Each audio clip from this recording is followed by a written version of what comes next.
स्वागत है इस डीप ड्राइव में। आज हम रॉबिन शर्मा की किताब द 5 AM क्लब पर बात कर रहे हैं। हाँ, मतलब इसके बारे में काफी सुना है। हाँ बिल्कुल, ये सिर्फ सुबह जल्दी उठने वाली बात नहीं है ना? नहीं, बिल्कुल नहीं, ये उससे कहीं ज्यादा है। ये एक तरह का पूरा सिस्टम है, कैसे सुबह के वो पहले कुछ घंटे इस्तेमाल करके अपनी पूरी जिंदगी को बेहतर बनाया जाए। प्रोडक्टिविटी, शांति, सब कुछ। सही। और उनका वो मेन आइडिया है ना, own your morning, elevate your life. हाँ, अपनी सुबह पर काबू पाओ, अपनी जिंदगी को बेहतर बनाओ।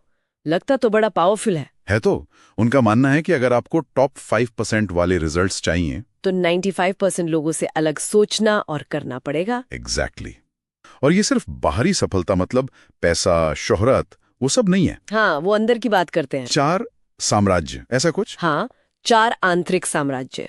माइंडसेट, हमारा नजरिया, हार्ट सेट, हमारे जज्बात, हेल्थ सेट, हमारी सेहत, और सोल सेट मतलब स्पिरिचुअलिटी। अच्छा। उनका कहना है कि जब ये अंदर की दुनिया मजबूत होती है ना, तो बाहरी सफलता अपने आप आती है और टिकती भी है। ये दिलचस्प है। मतलब बाहर की चमक दमक से पहले अंदर काम करना है। पर ये होता कैसे है? वो जो विजय घंटा है सुबह 5 से 6 वाला, वो सबसे जरूरी है शायद। हाँ, वो कोर है। उसको उन्होंने 20-20-20 फॉर्मूले में बांटा है। 20-20-20, ठीक है। तो पहला 20 मिनट क्या है?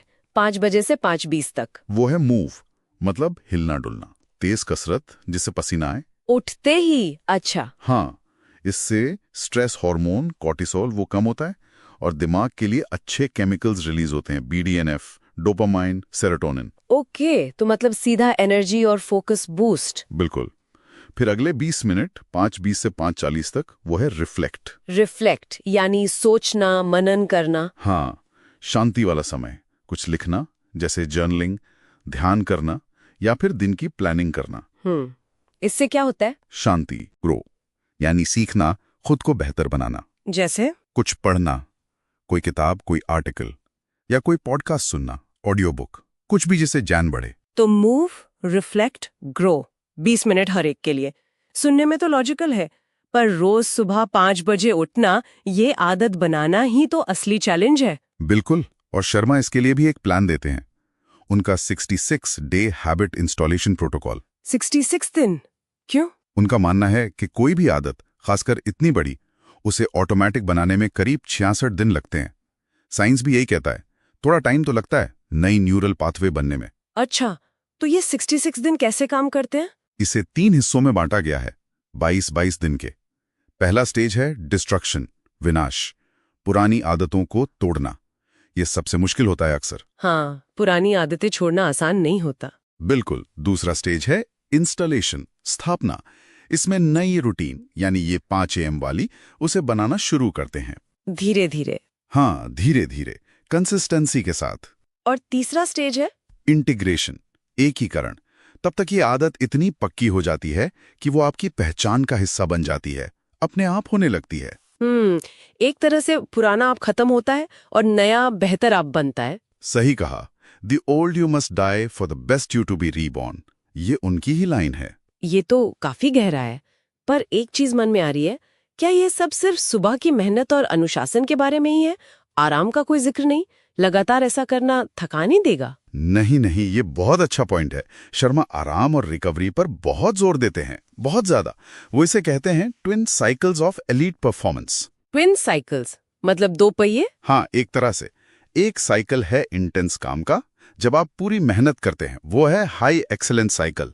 और दूसरा है गहरे आराम का, डीप रिफ्यूलिंग साइकिल। अच्छा, मतलब बैलेंस चाहिए। बिल्कुल। टॉप परफॉर्मर्स सिर्फ मेहनत ही नहीं करते, वो उतनी ही शिद्दत से आराम भी करते हैं।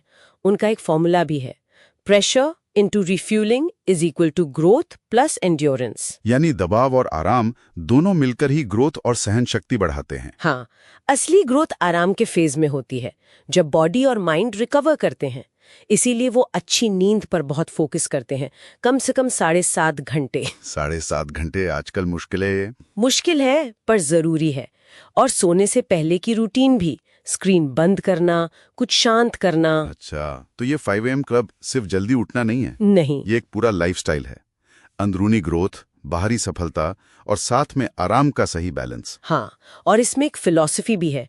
वो बिलियनियर्स मैक्सिम्स और 7 वर्च्यूज ऑफ वर्ल्ड चेंजर्स की बात करते हैं। जैसे उसूल हैं कि बुरे लोगों से दूर रहो, पैसा कंजूसी से नहीं उदारता से आता है, और ईमानदारी, विनम्रता, माफी, ये सब गुण, मतलब सफलता सिर्फ स्ट्रैटेजी नहीं, कैरेक्टर भी है। बिल्कुल, सच्ची सफलता का कनेक्शन आपके मूल्यों से, आपके चरित्र से है। तो अंत में सोचने वाली बात ये है कि अगर बाहरी सफलता मिल भी जाए, पैसा, नाम, सब कुछ, पर अगर अंदर शांति नहीं है, वो आंतरिक साम्राज्य मजबूत नहीं है, तो वो सफलता शायद खोखली लगे, अधूरी। तो क्या असली कुंजी यही है, अपने अंदर की दुनिया को मजबूत बनाना, ताकि बाहरी दुनिया में जो भी करें वो टिकाऊ हो और उससे सच्ची खुशी मिले? शायद यही सबसे बड़ा सवाल है जो ये किताब छोड़ जाती है सोचने के लिए।